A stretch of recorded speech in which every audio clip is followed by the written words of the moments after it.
the player has to be confident that they are speaking to somebody confidentially and what they're saying is not going to get back to anybody else in the club. As I said, there is a significant stigma attached with revealing any weakness, particularly in regards to mental health in environments where weakness, frankly, isn't tolerated and mental toughness is celebrated. It's all too easy to separate athletes from the general population and to say that they are a distinct and special population, and therefore the issues that the general population face just don't apply to them. And that just simply is not the case. Why is player care the fastest growing area in football at the moment?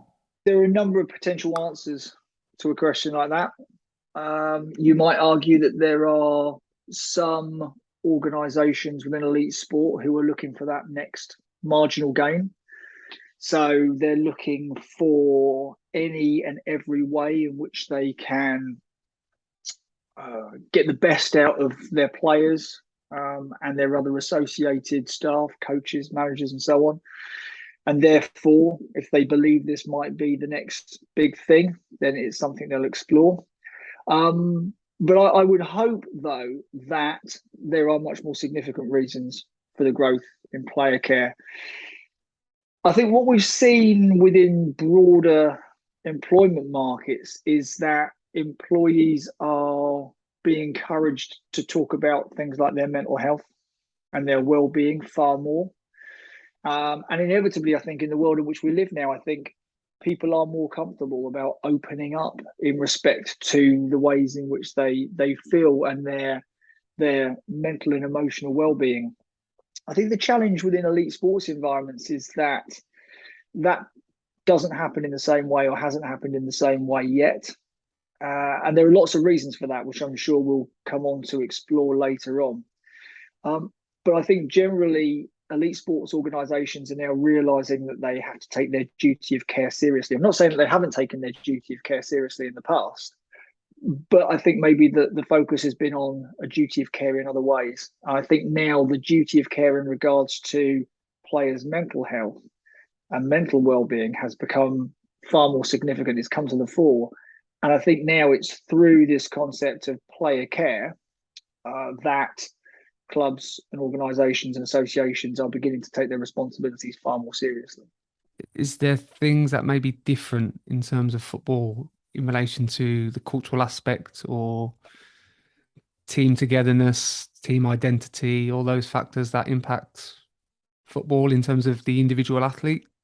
I think there are similarities and differences when you look across sports. And when you look across, for example, team sports and individual sports, there's quite a significant difference there. I predominantly worked with footballers during my career.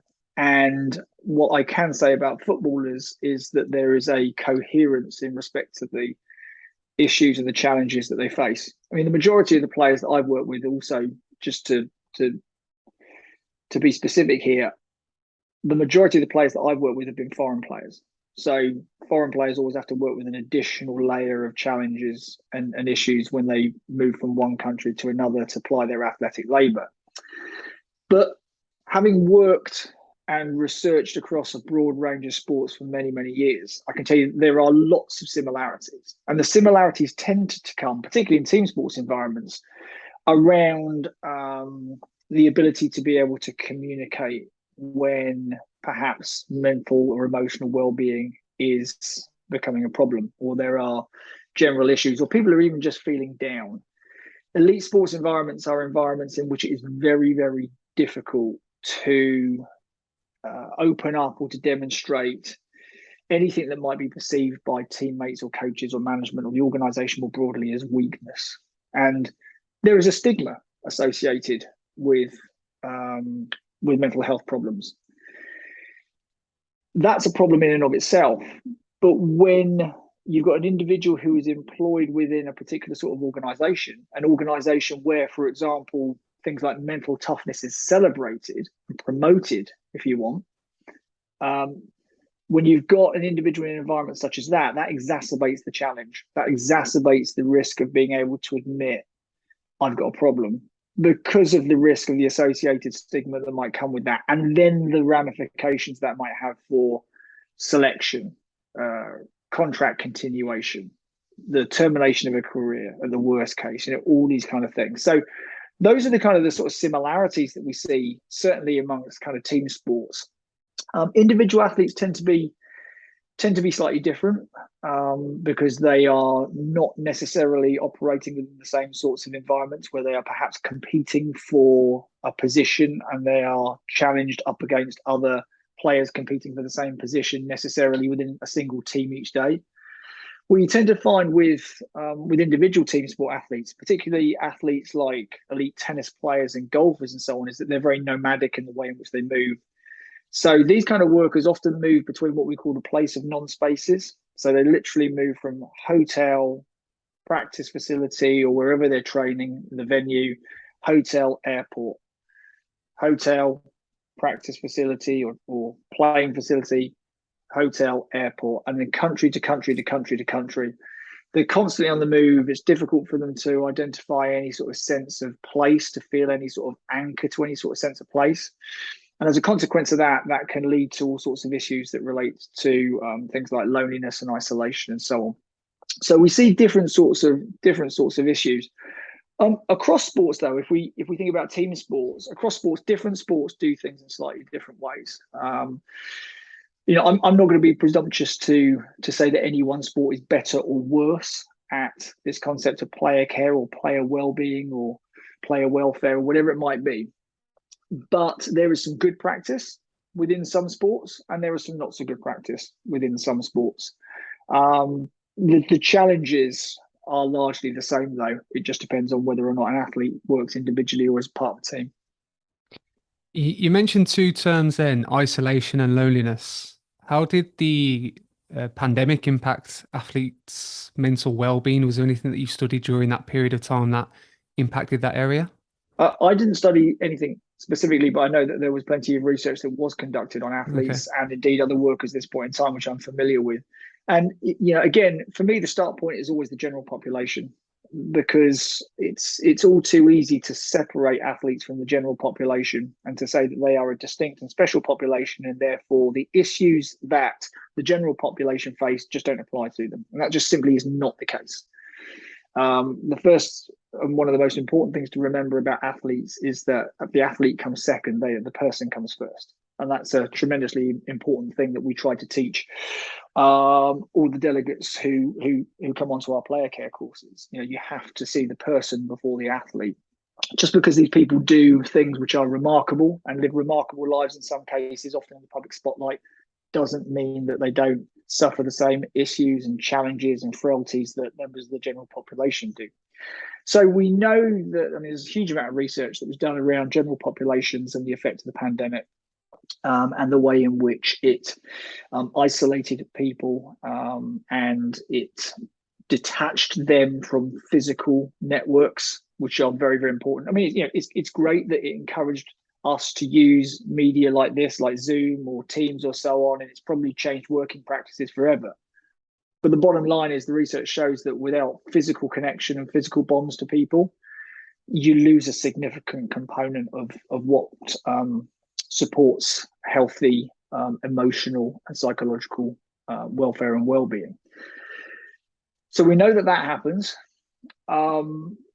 The challenge, of course, for athletes who perform their job of work in an environment often where they are getting instant gratification from, in some cases, quite significant numbers of people who are attending the games or the matches that they are involved in, they're losing that. It's one of the things that players often talk about when they retire. It's that incredible high that they get from being able to perform within and in front of significant numbers of people, and the gratification they get when, for example, they score a winning goal or win the match point or whatever it might be. So I think whilst there were the general issues of not being able to be in contact with their families in the ways they might want to, not being able to actually engage in work in the way they would like to, and not being able to get that gratification that they get through the job that they do, that created significant issues for players. Again, you can throw on top of that as well, what about the multitude of migrant athletes who were stuck outside of the countries where their families are situated. They were detached, in some cases, many thousands of miles from their families. That also, I'd spoken to a number of athletes who that really weathered on them. That created a real problem because they just could not get out of the country. They could not get home. And therefore, not only were they suffering the consequences of isolation as a result of the pandemic, but they were also separated from, in some cases, mothers, fathers, partners, children. And those were some of the most difficult cases that I saw during the pandemic. There might be people watching this podcast or listening to this podcast that may be isolated and feeling lonely in different ways. What kind of coping strategies would you consider then, if that's a recurring theme within the footballing process and the sporting process, but also maybe in general life? Interesting, because I've worked in this area now for over 20 years, and I've seen the ways in which sort of strategies that players have used have changed. So, in the old days, it used to be the case that people would literally just run up enormous phone bills because they would just be trying to connect and speak to family members, be they relatively close within the same country but different part of it or in a different part of the world. They would just run up the most enormous phone bills. And one of the most important things for players, certainly who were transferring from nation to nation, one of the first things they always wanted to get sorted was the right SIM card and a mobile phone so that they could call home and begin to sort of build up or keep those lines of communication. You see all sorts of different things, though, Christie. So some players will travel with their family or a member of their family. So it's not unusual, for example, for perhaps a father to travel if a partner and children can't move immediately, or a mother or parents, both of them. So you do see those kind of things.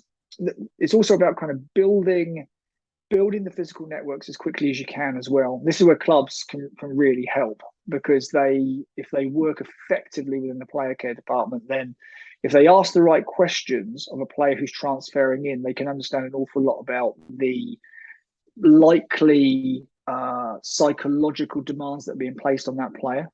If they ask a number of specific questions around the type of transfer that's occurring, and if they understand something about the player's background and what's important to the player, certainly in a familial sense, then they will be in a position to be able to hopefully kind of organize things so that the period of separation is as short as possible.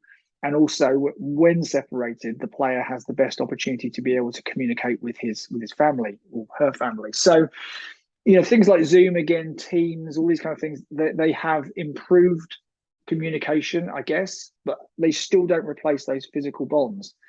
So it's about making those arrangements to try and bring a player's family as quickly as possible. That might mean things like arranging schools or nurseries, ensuring that a player's wife is taken care of just as much as the player themselves. A lot of clubs will look at where a player's come from and then try to introduce them to a social network of players from a similar part of the world. So, for example, if a player comes in from South America, are there other South American players, not necessarily at that club, but maybe in other clubs? So, can we integrate in that way so that there's some sort of cultural connection?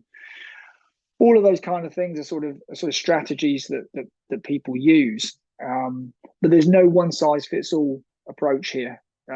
Different players adapt in different ways. Some are more resilient than others. Some have a significant reliance on family. Others are quite happy to operate in isolation and wait for their families to travel. It's really about understanding the person before the player, and then what's important to them, and then building those bridges to allow that person to be able to perform effectively. You mentioned cultural aspects, then fitting in, feeling part of a group, settling, etc. Is that kind of considered in terms of maybe transfers and the process of bringing players in and trading players, etc.? Is that something that's part of that process? Because again, from a fan's perspective looking in, you just see the player on the pitch, but there's a lot more to it, I presume. Yeah, totally. There really is, and again, there's not a great deal of consistency here. I've seen some really good practice in sport. I've seen some really bad practice. In fact, I've seen some absolutely appalling practice in sport. One of the things you've got to remember is that sport is not an even playing field. So if we use football as an example, the resources that are available to a top six Premier League club are very different from the resources that are available to a bottom six Premier League club. But that's still within the same division. If we think about the differences between a top six Premier League club and a club in League Two or in the National League, these are completely different worlds. They are not comparable financially. They're not comparable in a number of different ways. So what you tend to find is that the transfers of players moving into clubs that have significant economic resource will be handled in a different way. They still don't get it right necessarily. And I wrote a paper just last year that effectively looked at the challenges presented in the process of international transfer for elite footballers. And one of the things that I did within that paper was to propose a series of mitigating factors, if you want, which would allow clubs to better manage the transfer of players. And all it required was them to do a little bit of research and ask some pretty simple questions of the transfer and of the conditions of the transfer. And if you can answer those questions, then it puts you in a much better position to be able to manage the transfer effectively. But that's all well and good if you've got the resources to be able to do that. What you got to remember is that something like 550 players contracted to the Premier League at any one time. There are only a finite number of transfers that are made each year. The overwhelming majority of transfers that occur in professional football occur, off the front pages of newspapers or the back pages of newspapers, or out of the media profile. So you tend not to see them. The other thing to bear in mind is the overwhelming number of transfers that occur in football are lateral or downward moves. So they are not your Erling Haaland's, he's making a big move to Manchester City in the full glare of the global media spotlight. The jobbing professional who just about earns enough to pay the mortgage and will see through his career to 35 and then have to do something else afterwards. That's the sort of player that won't get very much support in terms of any transfer that occurs. It may not be an international transfer, but it will arguably be reflective of the same issues and challenges that any other transfer might be. It'll just be framed in a slightly different way. So how does a person's psychological condition impact the body? Well, the psychological condition and their general mental state will have a significant effect on their ability to be able to perform physically. So the kind of things that we know to look out for, if you want, the kind of warning signs for any individual, for example, who is perhaps struggling with their mental health, one of the first things is fatigue. So it's difficult to be able to operate in the way you would like to if psychologically you are suffering from some form or the early stages of some form of mental health problem. Now, of course, for athletes, fatigue is obviously a significant problem. The other thing we tend to see, though, in athletes is they tend to start to pick up injuries, and they might be small injuries or niggling injuries, but they tend to pick up more injuries. The other thing as well is you kind of see beyond the sort of the physiological, beyond the physical, you also tend to see that people become withdrawn. So they may not be the person they were before. They perhaps behave in ways that seem unfamiliar to someone. And these are really important things to look out for people who sort of work in the player care space or within the mental health space. Is again, it comes back to knowing the person. It's difficult to know whether somebody's behavior has changed if you don't know them in the first place. But understanding something about the way in which they may have changed, they may become more withdrawn, quicker to anger, they may be fatigued, withdrawn, or perhaps picking up injuries. All of those are the kind of things that can be a manifestation of potentially of a mental health problem. So if I was working in a player care environment, what do you think the benefits are for a player to maybe talk about those issues that you've just related to? I mean, the first thing is whether or not anybody's going to open up to you.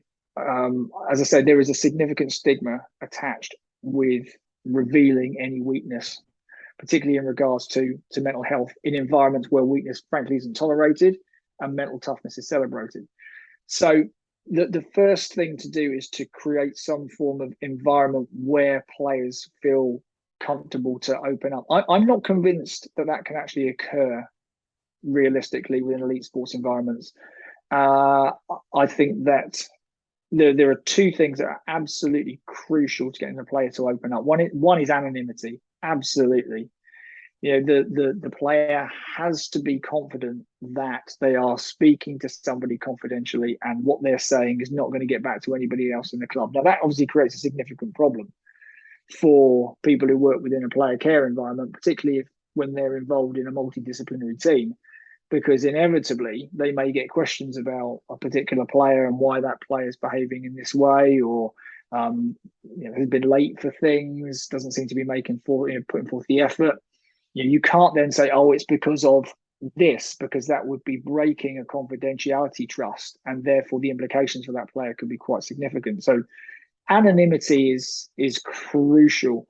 The other thing is, and in my experience, the majority of players who have opened up about mental health problems, they've done so in two ways. One, after their career is finished, and two, they've done it externally of any of the organisations that they work for. So they were referred out of the club to specialist, in some cases clinical referral, in some cases talking therapies or things such as that.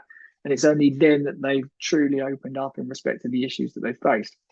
So to answer your question, I think the first thing for anybody working in player care is to one, recognise the importance of anonymity, and to create some sort of safe space. Now, I've seen some really bad practice in regards to safe spaces.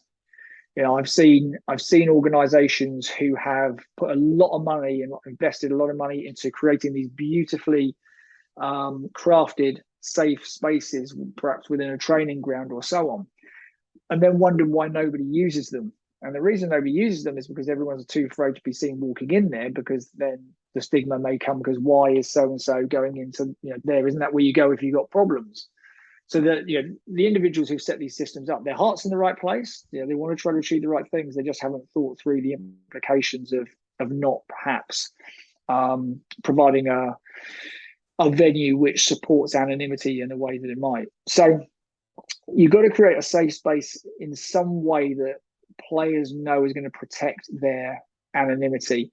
If a player then opens up to a player care, member player care staff, these individuals are not clinically trained in respect to recognizing or advising in regards to mental health problems. But what they should be able to do then is to have an effective workflow which would allow them to signpost that individual to appropriate specialist provision. And that appropriate specialist provision, as I said, Christie, that should be outside of the organisation. Because I just don't think realistically players can be treated within an organisation. I don't think they'll open up. And I also don't think that that the club will be able to do that without some form of stigma being attached to the sort of treatment that they're having. This is not like pulling a hamstring. This is not like doing a quadricep. This is something which can have much deeper and far-reaching implications. Why is it seen as weakness? I'm just intrigued because, even we're looking at football as a discipline, but even those maybe who are business leaders, politician leaders, I'm sure counselling and mentoring will help them throughout their journey, depending on the obstacles that they face. Why is there such a taboo to talk about feelings and emotions? Yeah, it's a really interesting question. And I think to begin to answer that, you need to kind of juxtapose the kind of like the way in which these kind of issues and their therapies are approached in the US and the UK. So, for many, many, many years, Americans have never had a problem with saying they're seeing a therapist. Seeing a therapist is something that a lot of people do in the US. And having good mental health is seen to be almost on a par with having good physical health. The problem we have in the UK is that we've always operated on a very different psychological construct. This concept of the stiff upper lip. You just get on with it. We are resilient. You don't talk to somebody if you've got problems such as that. You just deal with them internally. You push them deep down inside and you hope that they go away. It's something about being British, I think. So we've always had this kind of quite strange reticence when it comes to, seeing a therapist. You only see a therapist if you're mad, if you've got some sort of significant mental health issue, that's a really bad thing. In fact, I think what people are beginning to realize now, and they've begun to realize maybe over the last 5 to 10 years, is that, like within the US market, having good mental health or taking care of your mental health and supporting your mental health is exactly the same as supporting your physical health. So we go to the gym, we spend millions and millions on going to the gym, and we go on treadmills and rowing machines, and we lift weights and so on, and we do classes and all these sorts of things, and we take care of our heart and our lungs and our physical bodies. But then we completely neglect to take care of our mental health. We don't seek support if we feel that there's any sort of deterioration within our mental health. We don't engage in behaviors or activities necessarily which are designed to support our mental health. In fact, in some cases, we do a lot of other things which are quite self-destructive. Now, that's just within general populations. When you then take that and you put it into elite sports environments, which are ruthless, authoritarian places where you often cannot show any weakness for fear of somebody else taking your place, not getting another contract. I've spoken to so many athletes who've just said, puff my chest out, put a smile on, went into the training ground knowing that I only had to do it for 2 hours a day. But then that same player gets into their car, drives 20 minutes away from the training ground, pulls over into a lay-by and bursts into tears. Real story. So these are places where the stigma that's associated with mental health problems is far more difficult and challenging than it is within general populations. And it's a challenge within general populations in the UK anyway, even though that is beginning to wane a little bit now. So are we changing, or are we attempting to change society and culture? And hopefully that might have a knock-on effect in terms of maybe football, because there's a lot of symmetry in terms of what you said, in terms of British values, etc., that it's a cultural issue and that is replicated in football as a discipline. Is that what we're trying to maybe move towards then? I think there's a lot of things that are at work here. This is why I think it's a crucial time for player care.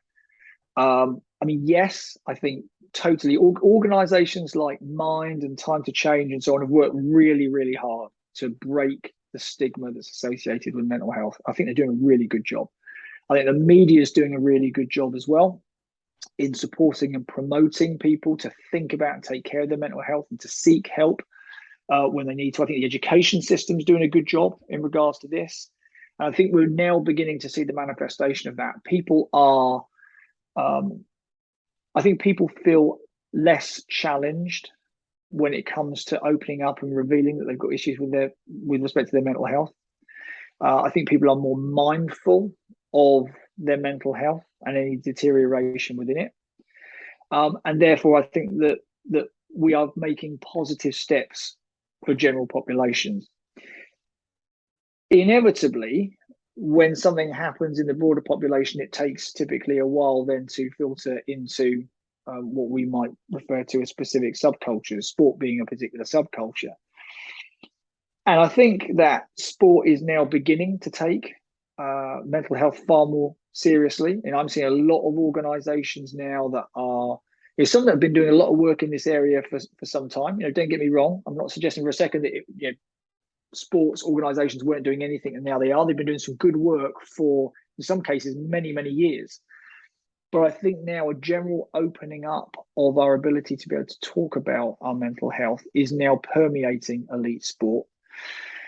And I think whilst the environment in which athletes work is still a very difficult one for them to open up fully about any mental health problem that they might be suffering from, or just to talk about their mental health in a general sense, I think sport is trying to do the right things. It's making the right noises, as far as I can see, in regards to trying to produce the right sorts of outcomes and to take care of players, but there is still a significant amount of work to do.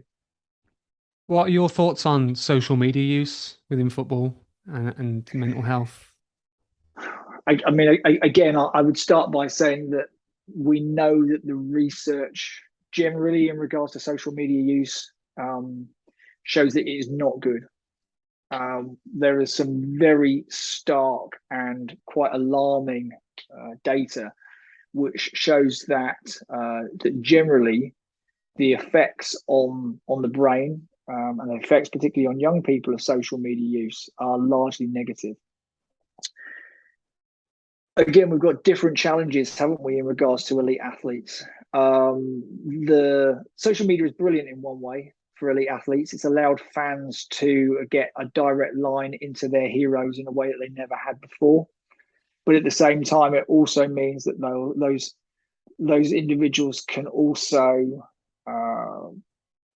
use particular words and behaviors and manifestations via social media to significantly impact negatively on the mental health of those athletes. And we've seen that. We've seen the stories, haven't we? You know, the issues of players who have not performed on a given time at a given stage and have therefore then gone on to be ridiculed or significantly worse on social media, and inevitably that will create an effect for a player. They are not insulated from it. They cannot be insulated from it. So I think social media generally creates a number of problems for athletes. No less so, as I say, that players can be treated very poorly, and that typically will have a negative effect on their mental health. Have you worked or come across any work with sudden injury? If a player receives a sudden injury and some of the mental factors within that process of dealing and coping with injury, and absolutely, and injury is one of the most significant triggers of mental health problems for athletes. Injuries obviously exist on a continuum, so all athletes at one point or another during their careers will pick up an injury. It might just be something like a niggle and they miss 2 or 3 games here or there. Even that can be a significantly debilitating time for a player. Not necessarily because I can't play on Saturday, but because the risk is that somebody else is playing in my position on a Saturday, and therefore the associated anxiety of, well, if they have 2 or 3 brilliant games when I'm out, am I going to get back in the team? So all those kind of things go through players' minds. So in my experience, the majority of players I've worked with, they will carry injuries, niggles and things such as that, because they don't want to risk saying to the manager, I can't go on, or I can't play, because they know that could create an opportunity for somebody else to take their place. However, as you might imagine, the more significant issues come when a player suffers from a much more significant injury, an injury that might significantly affect their ability to play at the same level, for example, or in the worst cases, career-ending injury. Career-ending injuries can come at any time. It's we've seen it on occasion where players have had a bad injury during their career, managed to play a little bit more than they had to retire. We've also seen those scenarios where players have suffered an injury and that's been the end of their career there and then. The challenge around injury is the challenge that exists for a number of different elements of a life in sport, and it's this idea of athletic identity, and particularly of fixed athletic identity. So if an athlete is an athlete and nothing else, I am an athlete. What happens when that player ceases to be an athlete? So they suffer from a terrible leg break, for example. They cannot play again. That's the end of their career. If they've only ever been an athlete, and bear in mind that if let's say they're playing the Premier League, they've been playing the Premier League for 5 years, that's all they've ever been. They've dedicated their whole life to it, probably from the age of 4 or 5 years old, probably when they picked up in an academy at 6, 7. That's all their life has been. If they've only ever been an athlete and there is no other element to their identity, there is no dual career, if you want, then when they cease to be an athlete, what are they? And that's where we see some of the most significant effects on players' mental health, because in the same way that retirement can create the same sort of problems, if the player hasn't prepared for retirement and the fact that they're no longer going to be an athlete, if you don't have a sense of identity, then that can lead ultimately to a grief reaction. And when we talk to our students about player care and the effects of career-ending injury, we talk about the Kubler-Ross, which is the various stages that individuals go through when they suffer from grief, and we see exactly the same in athletes. So injuries are a significant contributor to a player's mental health, particularly if that player suffers a career-ending injury and also has a very fixed athletic identity. You said grief reaction. What would that look like? So based on the Kubler-Ross scale, this is very much about the various stages that you go through. So things like anger, denial, but then ultimately kind of acceptance and so on. So you tend to find in a lot of different sort of scenarios in life, people tend to go through similar sorts of cycles of emotions when something quite significant happens in their life. And Kubler-Ross is a scale that's used very much to explain the cycle that somebody goes through when they suffer a bereavement. But it's been used in all sorts of other ways. And one of the ways it gets used often is when somebody suffers from severe psychological trauma in their life. In the case of elite athletes, that might be a career-ending injury. Is substance use common during that process? Drugs, alcohol, other factors as well? I know eating disorders as well is quite common during that process as well. And people that I've spoke to in past podcasts have mentioned some of those factors during their career as well as after. Yeah, I think for some players, there are two reasons I think why people engage in those kind of behaviours. The first is because people want to replace the euphoria that they felt during their career. That's often the line that gets used with gamblers. So they need that sense of excitement and thrill that they got as an athlete, maybe scoring the winning goal or something like that. And they get that by the uncertainty of the outcome in respect to whatever it might be they've gambled upon, and then the thrill of victory when they win. So that's kind of one of the reasons. The other reason, though, and this is where drugs and alcohol often come in, is it's often about dulling the senses.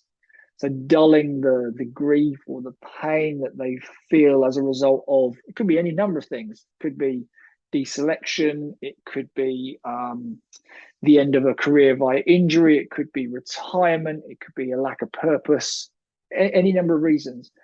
Players can sometimes move to use substances such as those because it just takes away the sense of loss and the pain that they feel as a result of significant upheaval within their career or the end of it. It's kind of masking feelings by taking totally. Totally. And as I say as well, it's also about replacing. So there is a masking, yes, but it's also about replacing. It's about finding something to fill that void that was provided previously by an athletic career. And what you got to remember about athletic careers is that they do provide significant highs and significant lows, and often very quickly. So to a sort of the ordinary man or woman on the street, they will have highs and lows in their life, but they will come at different points. There are particular high points in people's life. Typically, people talk about when they get married, when they have children, family events, things such as this. And they'll have lows as well, which might come through bereavement or divorce or things such as that. Athletes kind of have these moments, but they're kind of truncated into very short periods, into short careers. So you've got the significant high of winning a cup or scoring a winning goal, or the lows of relegation or injury.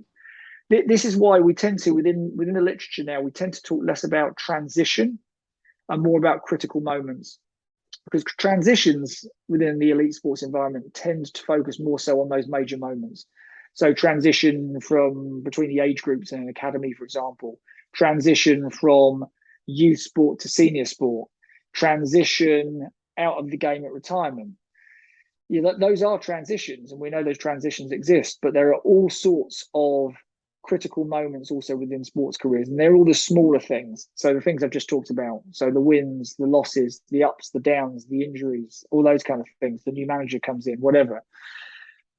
So it's important to kind of recognize that these things are all going on very quickly for athletic careers. When they're gone, and you kind of like you've retired and you sat there and all your mates have gone back to pre-season for the season after you've retired, what do? That's sometimes when people can slip into sort of a cycle of self-destruction and the use of something supplementary to try and support them. Alcohol seems to be very much aligned with British culture. We drink when we're feeling happy. We drink when we're feeling sad.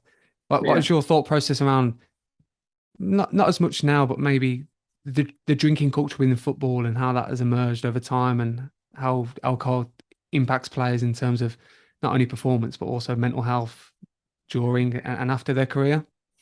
Yeah, it's a really interesting one. Having worked with a lot of foreign players, it's the one thing that probably gets them more than anything else is the drinking culture. And even now to a certain extent, because don't forget that I worked with players when there was still quite a big drinking culture in English football. There's less so now, but we still, as a nation, still largely have a drinking culture. Our culture in this country is not like it is, for example, in the rest of Europe, where people go out to have a drink.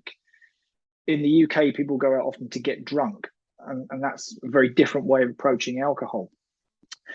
So a lot of the foreign players that I've sort of spoken to, and funny enough, I was speaking to an ex-Premier League player just a few weeks ago, and he was playing for a top 4 Premier League club about 4 or 5 years ago, and he talked about going out on a social with his teammates, and they told him that he was going to drink, and he was a non-drinker, total non-drinker, never touched the stuff. And we were talking about the pressure that he felt and he faced to drink, and how much effort he had to put into convincing his teammates that he was not going to engage in this sort of activity, which he didn't, fortunately. But not everybody's strong enough to be able to resist the sort of the pressure that peers can put on you, particularly when you're new within a team and you want to be accepted within that team by your teammates. So it certainly is a problem that foreign players feel very acutely when they come to the UK. I think generally, though, even if we think about English players, speaking to another English player actually not long back who played in the Football League, he was somebody, classic story. He'd gone into an academy at a very young age, so he'd not had that kind of that childhood and that period of adolescence that most young people will get when they, let's be honest, they probably start drinking at 15 or 16. We know that legally they shouldn't, but they probably do. And then by the time they get 18, they're out at parties and out at clubs and things during the weekend. Elite athletes don't live in that world. They have dedicated themselves to their career and being an elite athlete, so they don't have that. So, of course, the challenge for this player was that by the time he got to retirement, it was like, well, I need to make up for lost time. So I've got a double whammy here. One, my career's done, so I don't quite know what I'm going to do now anyway. But also, I feel like I need to make up for lost time. And the way in which this player decided to make up for lost time was exploring the things that he had not been able to do in his youth. And that the primary one for that was drinking, which created quite a significant problem for him. And that had to then be dealt with afterward. But, we know that there are significant effects in regards to alcohol physiologically on the body. But at the same time as well, nobody chooses to be an addict. But at the same time, addiction is something which has as you might imagine, very, very significant negative effects on an individual's mental health. And as a result of that, it almost becomes a self-perpetuating cycle. Their mental health deteriorates. How do I dull the effect of that? I consume more alcohol or drugs. That makes me feel terrible. I wish I could stop, but I can't, so I drink more. That my mental health deteriorates. So this is the kind of cycle that we need to break for athletes and anybody else who has an issue with alcohol or substance abuse. Alcohol's the only drug that if you don't do it, people presume you have got a problem. I think especially in British society. There's a famous quote from a guy called Chris Williamson who says that, especially in our culture. You mentioned foreign professional footballers, must be a shock to them to see what our culture's like. I again, talking from experience, I come from an Irish background, so alcohol is very much associated with social events, etc. Just on that point, if anyone maybe what is watching this and has challenges with alcohol, whether that's within football but also maybe within society, if you've got any maybe strategies to help with that process, if they're trying to maybe break that habit? I'm not an alcohol counsellor, but there are lots of really good organisations out there, some more famous, of course, than others, that will support any individual who is struggling with alcohol. As with all of these things, and I'm sure that the people who are watching this have heard this, a million times in a number of different ways. The most difficult step is always the first one. It's always admitting you've got a problem, and that is the biggest challenge for most people. I think if you could admit that any sort of behaviour that you are engaged in that you believe is problematic, and then you can identify the right organisation who can support you with that. There are people there who will do that. We know that there are great organisations that support alcohol abuse, drug abuse, all sorts of other issues in regards to general mental health problems. But the first stage is in admitting there's a problem, and if you can do that, you've come a long way already in regards to actually addressing how you might fix that problem.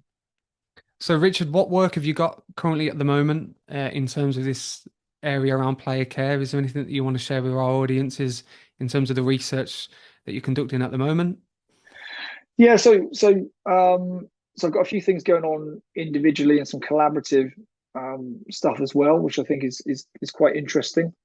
From a research perspective, I've been working now specifically within the area of elite sport mental health, probably for the last 4 or 5 years. I've been mostly interested in the way in which elite sports environments actually create the conditions for the development of mental health problems.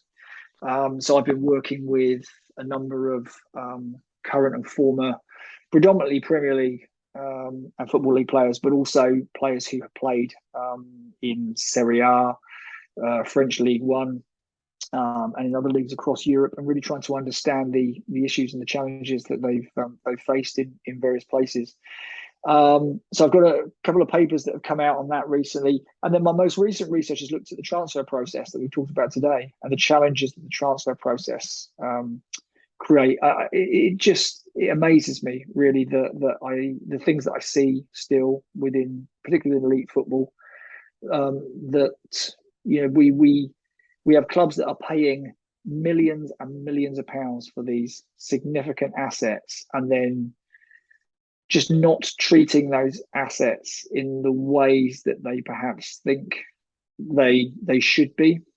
It's one of my biggest, if you want, criticisms of this whole sort of concept of player care. When it gets reduced to nothing more than concierge service, and I hear clubs and individuals talking about player care departments just helping players settle in. I mean, that is such a superficial view of the issues and the challenges that players face, I think, in regards to international transfer. So I've spent some time looking at those challenges and then trying to kind of provide some advice for clubs in the ways in which they might mitigate for the challenges that transfer present. If anybody's watching, listening today, and they'd like further information on that, then they're welcome to contact me, and I'm happy to talk to them about it.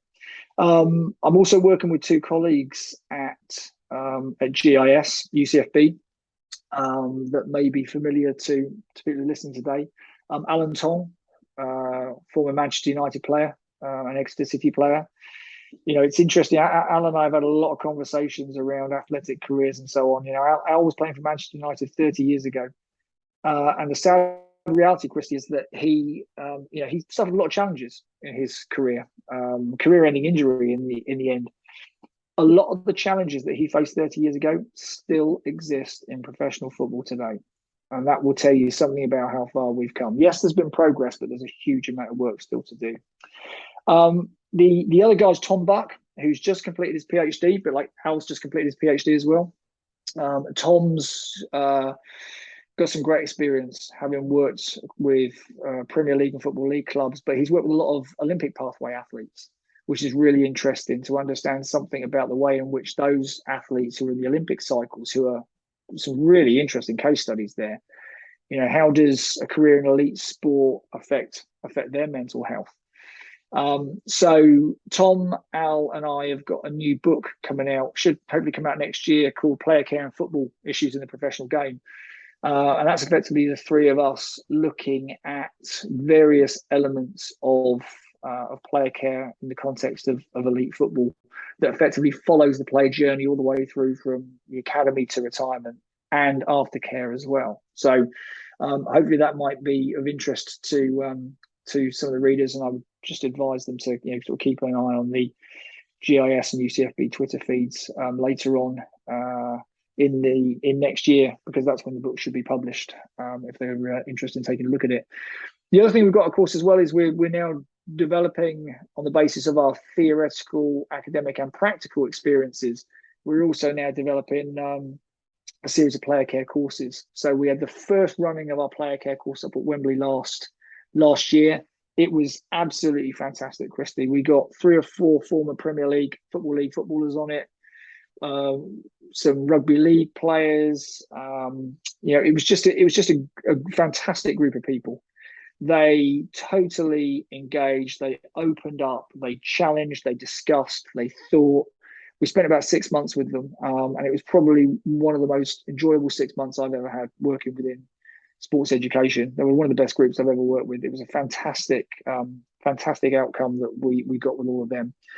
We're running that course again this year, starting January in Wembley and February at the Etihad, because the demand's gone up quite significantly. So we're running 2 cohorts. So that's currently available for people to sign up for at the moment. And the plan also is to hopefully develop over time some online provision as well. So we'll have some online courses that individuals will be able to take. But it's a kind of a crucial time of player care, and we want to try and contribute in as many ways as we can to sort of push this element of elite sports operations forward. What we can do, Richard, is we can put the link in the description if anyone's interested in those courses, whether that's at the Etihad or Wembley. And again, all those details will be on that link. My final question relates to what you've just touched upon then around the importance of player care. So what I tend to do is I sometimes get my guests to look back on their career, but I think because of the niche area that we've explored today, it's important to maybe look in terms of maybe the future and where this might go. So where do you think player care will go in the next 10 years? Where do you think it will be situated in terms of the importance of it within the football discipline? What I really hope is that player care does not simply emerge as a glorified concierge service.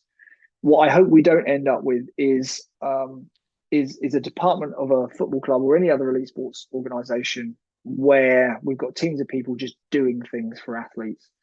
Because this is one of the single biggest issues for me in the context of player care at the moment. There is this argument that if you do everything for an athlete so they can concentrate on just being an athlete, then that's somehow player care. I would actually argue that's the antithesis of player care, because what that actually does is that strips away from young men and women the ability to be able to build a resilient self, the ability to be able to do things for themselves. Yes, there's nothing wrong with doing certain things so they can concentrate on playing. But at the same time, you also need to build systems and structures that allow these individuals to stand on their own 2 feet and to be able to live their best lives whilst as athletes, but even more importantly, once their athletic careers are over. So I hope that we kind of switch the focus from doing things for athletes to focusing on breaking the stigma that's associated with the revealing of any sort of mental health problem or issue. And I hope we identify suitable processes, strategies, and solutions that mean that players can feel comfortable about opening up about their mental health. And therefore, we support the best possible mental health outcomes for elite athletes. And that is ultimately what player care becomes. Dr. Richard Elliott, thank you for your time. Thank you, Chris. It's been an absolute pleasure. And one last point, where can people find you if they want to maybe connect with you? So they can find me in all of the sort of usual places. You can do a simple Google search. If you put in Richard Elliott football into Google, various links and so on will come up. If people want to drop me a message or connect with me via LinkedIn, again, Dr. Richard Elliott football, that will bring that up. And if they want to contact me directly with any questions or queries they might have, they can get me on r.elliott, that's ELLIOTT, at ucfb.ac.uk. Thank you so much. Thank you.